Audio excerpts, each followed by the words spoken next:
Okay, I'm here with actor and model James Lee Taylor. Good morning. How are you? I'm very well, thank you. How are you? I'm doing well, thank you. So you started modeling when you were 15. I did. What was it like being thrust into the modeling world at, somewhat of a younger age? I left college around that sort of time too. I guess it was like 16 when it really cranked up a gear, and I don't know really. It sort of happened organically. I remember going around to see all the agencies when I was younger, and all of them said no. Every single one was like, no, no, no, come back. They all gave me the same bit of paper, which is like, go and see this one, this one, this one, and they all said, yeah, crush me. And then I met one day called Bookings, who had a belief in me and was like, you've got something, kid. And he gave me a real chance, and he backed me. His name was Edward Mitchell, and we worked hard for a good 7-8 years. He retired when I was 22, and I then moved to Select, the biggest one, who said no previously, but then 7 years later with the body of work, as we did really well together, they said yes. So I got into modelling that way, and then at 25 I met an actress in London, and we started dating. I was like, she was 30, I was 25, and she made me go to acting class once a week in Notting Hill, and I went for it and got a real buzz for it. My dad's a comedian, so I grew up in that area somewhat, where I'd watch my dad on stage growing up, but then this really helped me to facilitate taking it further, and I got a real buzz for it and loved it, and decided to move to New York. So I went to acting school at Lee Strasberg, finished with her, we're still great friends, and I moved here. And then at the same time, I went to see all the big model agencies in New York, and they all said no. It was like being 15 again. It was like, and all gave me the same American version, bit of paper, like, no, not us, but try this one, this one, this one. And it was like, really? Right. But I cracked on with it, and I got into theatre. Someone saw me one day and was like, this happens a lot in my life. Someone's like, come and try this. So I'm like, okay. And then we do it, and it blows up, and then we do the next thing, go on from there. And I did a theatre show called Tiger by Murray Shiskel, and we rehearsed for 2 months. I was the lead. It was a two-hander about Stockholm Syndrome, where you kidnap someone and then they fall in love with you. So quite a heavy play. And we prepped it. My mum flew in from London. My manager, when I was 15, flew over as well. We did the opening night and sold out. The second night I go to work, and they're like, James, we're so sorry, there's no show anymore. We're like, what do you mean? We just prepped for a month. Like, this is crazy. The writer didn't give permission to the producer. So all that work was not for nothing. But the director liked me, and then gave me, she cast me as the lead in her next show called Tesla, which we performed at Theatre 80 in St Mark's Place.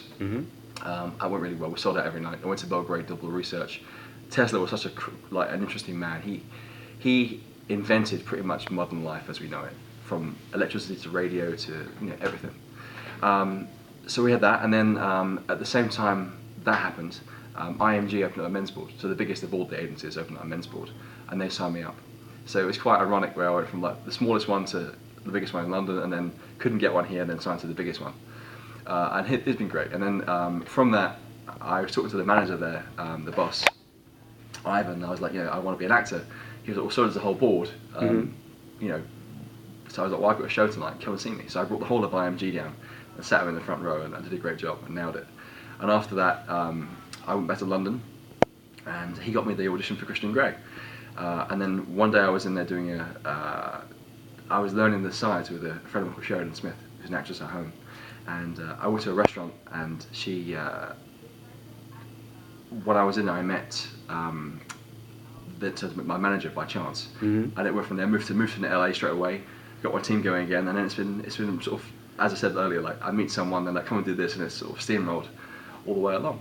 And it sounds like it's steamrolled into a nice little career that you've got going on. It's going well. So the modelling I don't do so much anymore now.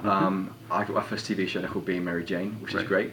I play the main love interest. So I've been in. I'm back in it again this evening and next week. So playing alongside Gabrielle Union, who's amazing.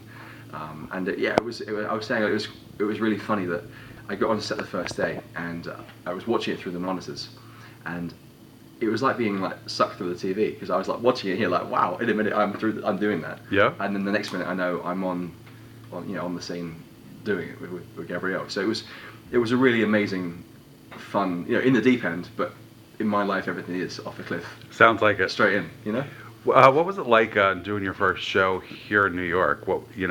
obviously there's a big difference between acting and modeling. Were there a lot of Yeah. nerves that went along with it? Were you? They're different levels. Like, I mean, modeling, yeah, I love it. It gave me it showed me the world, and it really helped me to sort of like, learn myself as a person.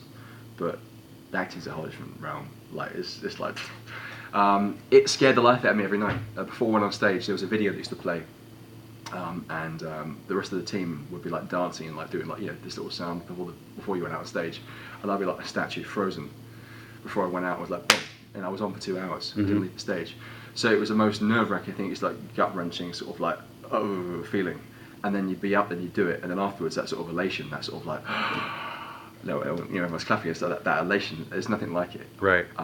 I used to race cars growing up. That was my dream when I was younger, and that's the only thing I can compare it to is like winning a race is the same feeling as like they're the same for me. Like being on stage and winning a race are the same sort of like that adrenaline, like like that Absolutely. rush. And then of course when the end of the run comes from the theatre show, it's like, oh no, it's funny. But and with the TV, as we're all doing now, it's a different kind of buzz. It's you do it on the day and it's fun, but you don't get the instant reward. Right. I guess like tonight I'm on tonight, so it's you see I've not seen the show yet, so you see the project tonight. So I guess that's the payoff. Did you feel more confident going into TV since you had already done the live, in-person acting? Did that take nerves away from, No. you get another take, or no, you're still I mean, they're nervous? different. I they're different things. I mean, with theatre, it's much bigger and it's live. So if you make a mistake, you have to run with it. Like, you can't stop or you have to just go. You can't. Hang on a sec. Sorry. Could you go? Where on set on film, you can. I mean, you should always go through with it. But if you really hammer it up, you can go back and fix it. And it's all cut together, and so you can do that. But pretty much with Gabrielle, all our scenes were sort of like 1 or 2 takes, and they were done, and then next. And TV moves so fast now. Absolutely. So it's different with on film acting because it's much smaller. It's a thought in your head. Like you think it, and that's what comes across. Where on stage, you have to project to the back of the room for them to hear you, and it's much more physical and So they're different mediums. They're Absolutely. both a lot of fun. I would love to go back to theatre one day and do that again.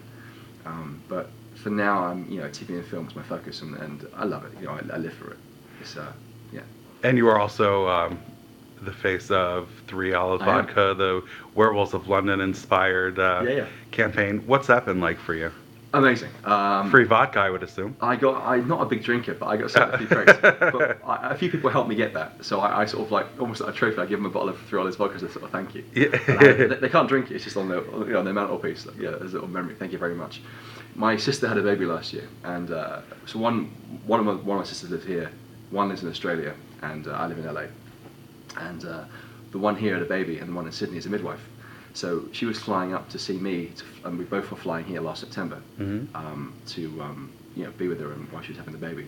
And she was in a shop in Sydney buying me some socks for my birthday in September.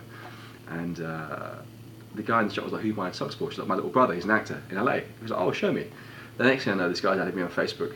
He's like, "Can I, I might have this job coming up. Do you want to look at it?" And I was like, "Well, I've got a team, but show me and we'll see." So I did a self-tape in LA, sent that along.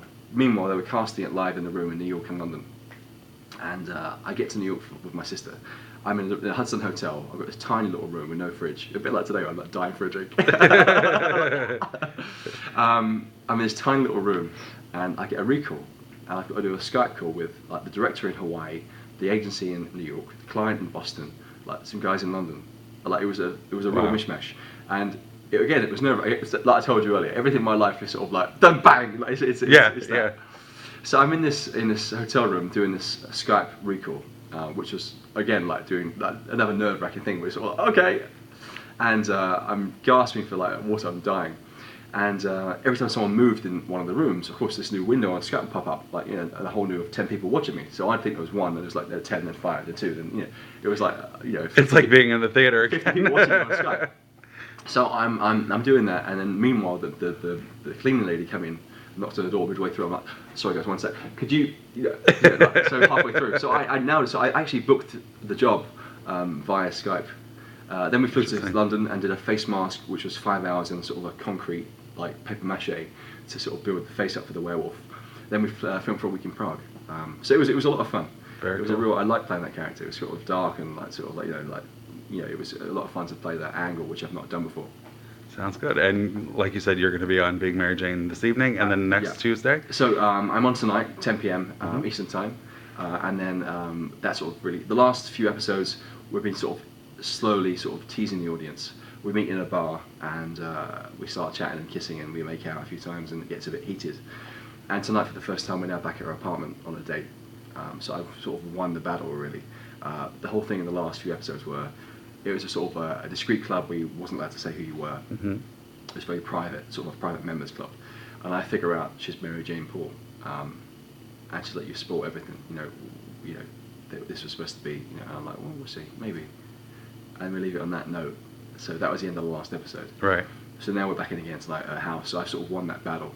Yeah. Where I'm now at a house, and we get from there. So it's good. And next week, obviously, it's a finale, 2-hour finale. Mhm. So not to give too much away, but yeah, you'll wait and see. Well, let's hope you're back for season 2. Season 4. Oh, season 4. Season Sorry, 4. season 4. Well, thank you so much, James, for Pleasure. sitting down with me. It was an absolute pleasure to meet you, and Thanks for having me. best of luck in the future. And check me out. My Instagram and Twitter is at Jammy Taylor, JammyTaylor. But thanks. It's lovely to be here. Thank you very much. Perfect. Thank you so much. Thank you.